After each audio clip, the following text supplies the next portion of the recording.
বর্তমানে বঙ্গোপসাগর থেকে জলীয়বাষ্পের প্রবেশ যথেষ্ট বেশি রয়েছে। এর প্রভাবে গত 24 ঘন্টায় দক্ষিণবঙ্গের বিভিন্ন জায়গায় হালকা থেকে মাঝারি ধরনের বৃষ্টিপাত হয়েছে। উত্তরবঙ্গের দু এক জায়গায় হালকা বৃষ্টি। রাতের তাপমাত্রা সামান্য বেড়েছে, যদিও দিনের তাপমাত্রা স্বাভাবিকের থেকে কমই রয়েছে অনেকটা। আগামী দু একদিনে তাপমাত্রা খুব একটা পরিবর্তন নেই, তারপর 1-2 ডিগ্রি মতো কমবে রাতের তাপমাত্রা, তবে দিনের তাপমাত্রা স্বাভাবিকের থেকে বেশ খানিকটা কমই থাকবে।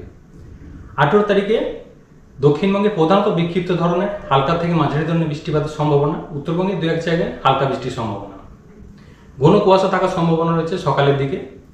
উত্তরবঙ্গে সেই সাথে শীতল দিন থাকার সম্ভাবনা রয়েছে আগামী 2-3 দিন, এবং সেই সাথে ঘন কুয়াশাও থাকার সম্ভাবনা উত্তরবঙ্গে।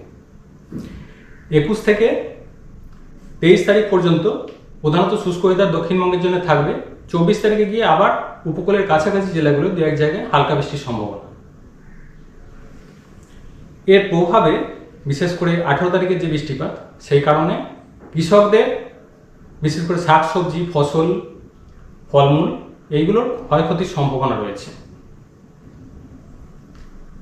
কলকাতা পার্শ্ববর্তী অঞ্চলে 18 তারিখে প্রধানত মেঘলা আকাশ, হালকা ধরনের বৃষ্টিপাতের সম্ভাবনা।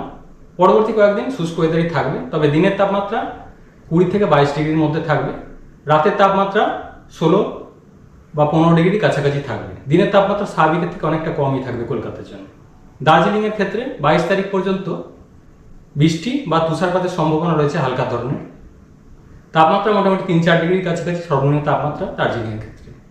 দীঘার জন্য 18 তারিখে দু এক পশলা বৃষ্টির সম্ভাবনা। 19 তারিখে হালকা বৃষ্টির সম্ভাবনা রয়েছে দীঘায়। তাপমাত্রা সর্বনিম্ন 16 থেকে 14 ডিগ্রির মধ্যে দীঘার ক্ষেত্রে থাকবে। আবহাওয়ার সামারি এইরকম দাঁড়াচ্ছে।